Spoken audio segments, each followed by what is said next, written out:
दोस्तों, पिछले 3 साल से भारत में एक भी नया न्यूक्लियर पावर प्रोजेक्ट पास क्यों नहीं किया गया? क्या सिस्टम किसी विदेशी दबाव के अंदर रुक गया था, या फिर जमीन के सैकड़ों फीट नीचे बार्क की खुफिया लैब के अंदर किसी ऐसे ब्रह्मास्त्र की टेस्टिंग चल रही थी जिसने आज अचानक 100 गीगावाट का टारगेट देकर के अमेरिका और चाइना की रातों की नींद उड़ा दी है? आखिर पर्दे के पीछे चल क्या रहा था? अमेरिका और रसिया ने दशकों पहले थोरियम से बिजली बनाने का वो सीक्रेट बैन क्यों लगा दिया था, जिसके बारे में आज भी कोई बात नहीं करना चाहता? आखिर केरला की काली मोनेजाइट रेत के अंदर ऐसा क्या छिपा है जिसे कंट्रोल करने के लिए विदेशी ताकतें सदियों से तड़प रही हैं?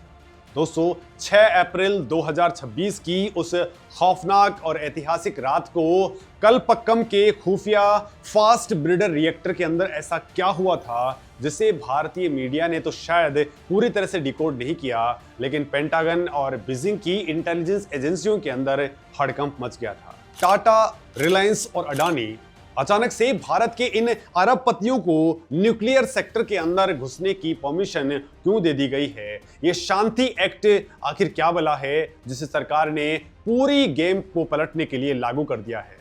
नमस्कार दोस्तों, मेरा नाम है मुकेश और आज हम वो मास्टर प्लान डिकोड करेंगे जिसके जरिए भारत पूरी दुनिया की एनर्जी सप्लाई चेन को हैक करने वाला है। ये सिर्फ बिजली का प्रोजेक्ट नहीं है, ये उस साइलेंट न्यूक्लियर वॉर का फाइनल चैप्टर है जो भारत ऑलरेडी जीत चुका है। वर्तमान ग्लोबल पावर प्ले के अंदर एनर्जी ही सबसे बड़ी करेंसी है। जो देश एनर्जी को कंट्रोल करता है वो दुनिया कंट्रोल करता है। दुनिया इस वक्त भयानक क्लाइमेट क्राइसिस और फोसिल फ्यूल की कमी से जूझ रही है।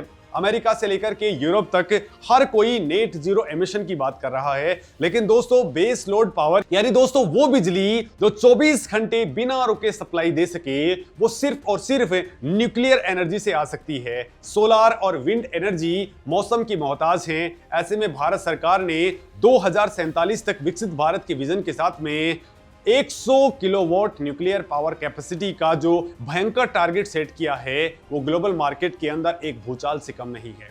अब दोस्तों जरा फ्लैशबैक में चलते हैं। दुनिया भर के डिफेंस और एनर्जी एनालिस्ट इस बात से हैरान थे कि पिछले 3 वर्षों के अंदर भारत सरकार ने किसी भी नए न्यूक्लियर पावर प्रोजेक्ट को सैंक्शन क्यों नहीं दिया है।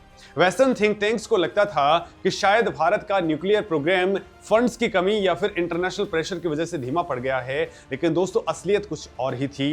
ये 3 साल का सन्नाटा तूफान से पहले की वो खामोशी थी जिसमें भारत अपनी साइलेंट किलर स्ट्रेटजी को फाइनल टच दे रहा था।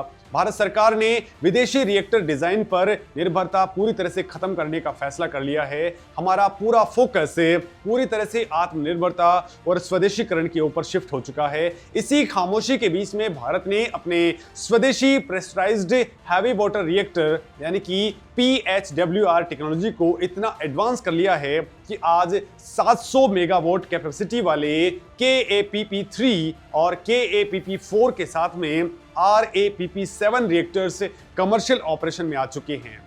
काकरापार और राजस्थान के अंदर इन 700 मेगावाट के पावर प्लांट्स की सफलता ने पूरी दुनिया को यह मैसेज दे दिया कि भारत अब किसी विदेशी डिजाइन का मोहताज नहीं है। हमने फ्लीट मोड के अंदर एक साथ कई रिएक्टर्स बनाने की टेक्नोलॉजी क्रैक कर ली है। लेकिन दोस्तों गेम में असली ट्विस्ट तब आया जब सरकार ने एकदम से शांति एक्ट 2025 लागू कर दिया।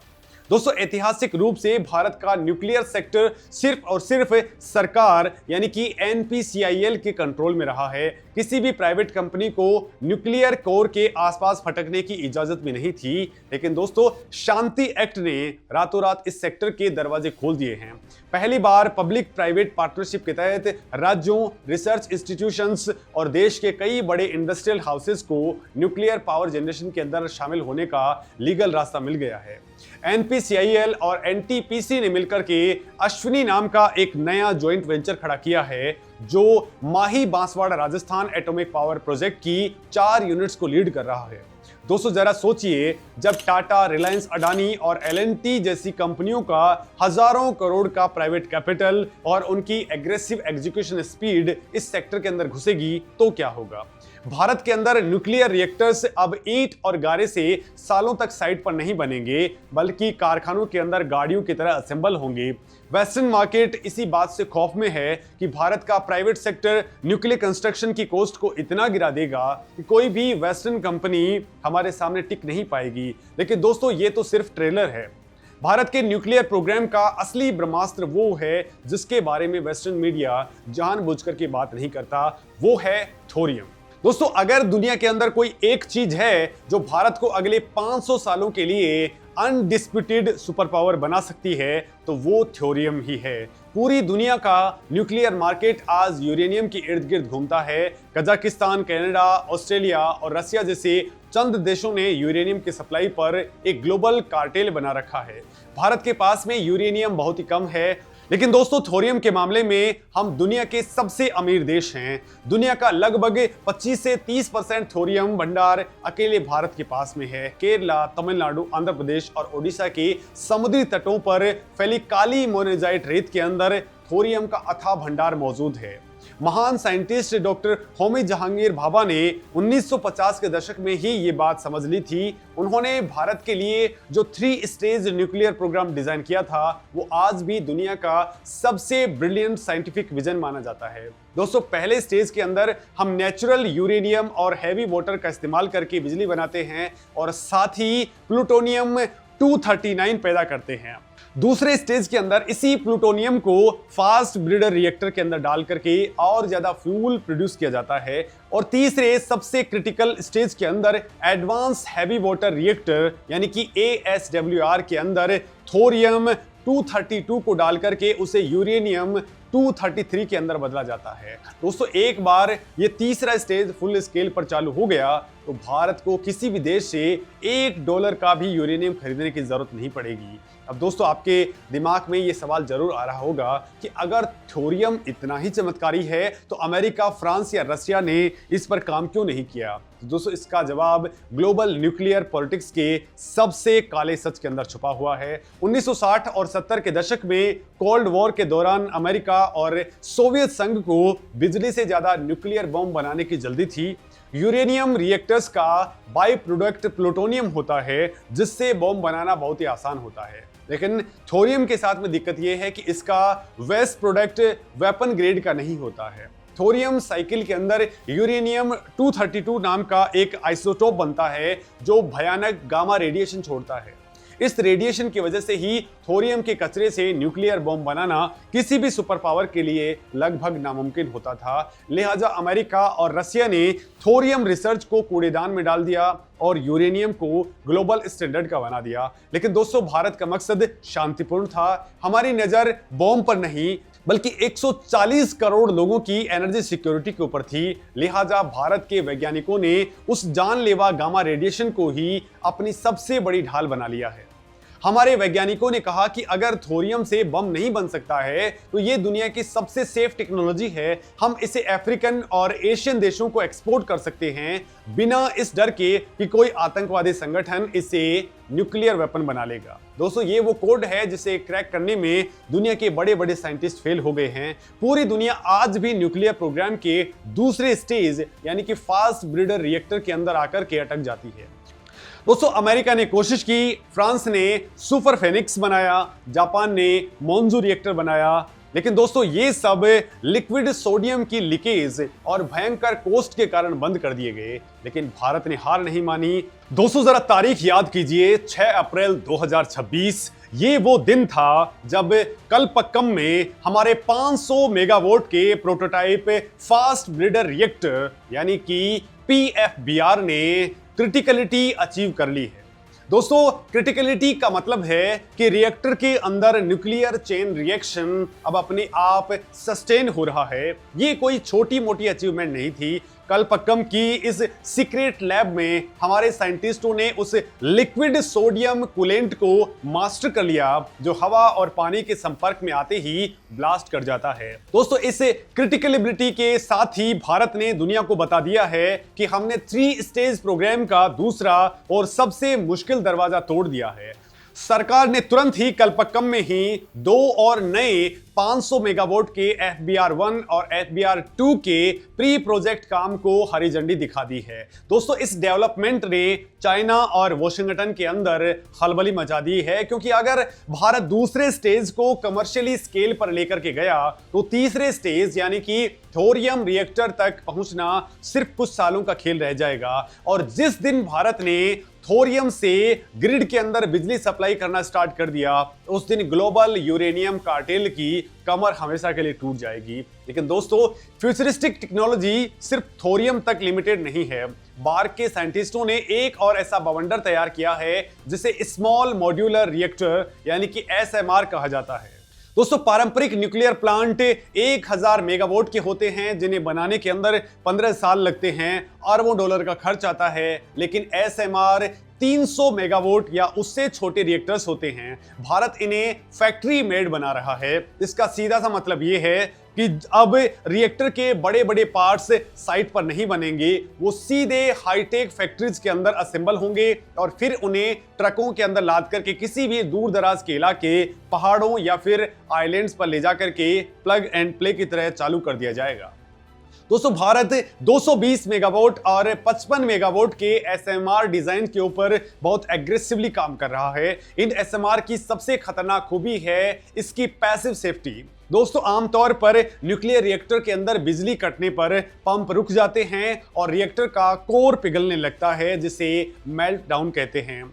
चेरनोबिल और फुकुशिमा के अंदर यही हुआ था। लेकिन दोस्तों भारतीय वैज्ञानिकों ने इन SMRs को प्राकृतिक ग्रेविटी और थर्मोडायनेमिक्स के बेस के ऊपर डिजाइन किया है। अगर कभी भयानक भूकंप आ जाए, सुनामी आ जाए और पूरे प्लांट की बिजली गुल हो जाए, तब भी रिएक्टर अपने आप ठंडा होकर के बंद हो जाएगा। इसके अंदर इंसानी गलती या कंप्यूटर फेल्योर का कोई स्कोप ही नहीं छोड़ा गया है।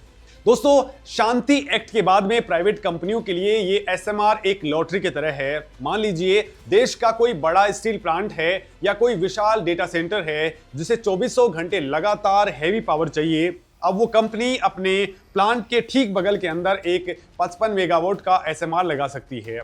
देश के अंदर जो पुराने कोयले के पावर प्लांट्स रिटायर हो रहे हैं, वहां जमीन और ट्रांसमिशन लाइंस पहले से ही मौजूद हैं। सरकार वहां से कोयले की भट्टी हटा करके सीधे ये स्वदेशी SMR फिट करने का मास्टर प्लान बना रही है। लेकिन दोस्तों इस पूरे स्वदेशी मिशन के सामने एक बहुत बड़ी रुकावट थी, जिसे वेस्टर्न कंट्रीज ने जानबूझ करके खड़ा किया था। दोस्तों न्यूक्लियर रिएक्टर का जो प्रेशर वेसल होता है, जिसके अंदर असली न्यूक्लियर फिशन होता है, उसे बनाने के लिए एक बहुत ही खास तरह के स्टील और फोर्जिंग टेक्नोलॉजी की जरूरत पड़ती है। ये प्रेशर वेसल्स दशकों तक भयानक रेडिएशन और एक्सट्रीम टेम्परेचर झेलते हैं। जब भारत ने रसिया, फ्रांस और जापान जैसे देशों से ये खास स्टील और इसकी मैन्युफैक्चरिंग टेक्नोलॉजी मांगी तो उन्होंने साफ मना कर दिया। उन्हें लगा कि बिना इस मेटल के भारत का SMR प्रोग्राम कभी जमीन पर नहीं उतर पाएगा। लेकिन वो भूल गए थे कि ये नया भारत है। दोस्तों हमारे बार्क के साइंटिस्टों ने इंडियन इंडस्ट्री के साथ मिलकर के दिन रात एक कर दिया और खुद ही एक ऐसी सुपर मेटल इजाद कर ली जिसका नाम रखा गया अपूर्वा। दोस्तों advance purified reactor vessel alloy यानी कि अपूर्वा एक ऐसी खूंखार धातु है जो वेस्टर्न कंट्रीज के महंगे अलॉय से भी ज्यादा मजबूत है। ये हजारों डिग्री के न्यूक्लियर लावे और लगातार न्यूट्रॉन एम्बार्डमेंट के बावजूद क्रैक नहीं होती है। अपूर्वा के इन्वेंशन ने वेस्टर्न कंट्रीज के उस घमंड को तोड़ दिया है कि भारत बिना उनकी मेटलर्जी के न्यूक्लियर कोर नहीं बना सकता है। आज भारत अपने रिएक्टर खुद डिजाइन कर रहा है, उनकी स्टील खुद बना रहा है और उनके कंट्रोल रोड ड्राइव मैकेनिज्म भी 100% इन हाउस डेवलप कर रहा है।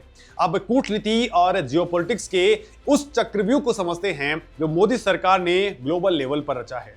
दोस्तों अब आपके मन में सवाल आ रहा होगा कि अगर हमारे पास में इतना थोरियम पहले से मौजूद है तो फिर हम ऑस्ट्रेलिया, कनाडा और कजाकिस्तान के पीछे क्यों पड़े हैं। तो दोस्तों इसका जवाब है ट्रांजिशन टाइमिंग। थोरियम टेक्नोलॉजी को पूरी तरह से कमर्शियल होने और पूरे देश का ग्रिड संभालने के अंदर अभी कुछ टाइम और लग सकता है। तब तक हमारे जो मौजूदा PHWR रिएक्टर्स हैं उन्हें चलाने के लिए हमें भारी मात्रा में यूरेनियम चाहिए और यहीं पर भारत की फॉरेन पॉलिसी ने दुनिया के सबसे बड़े न्यूक्लियर सप्लायर्स को घुटने टेकने पर मजबूर कर दिया है। ऑस्ट्रेलिया का केस सबसे दिलचस्प है।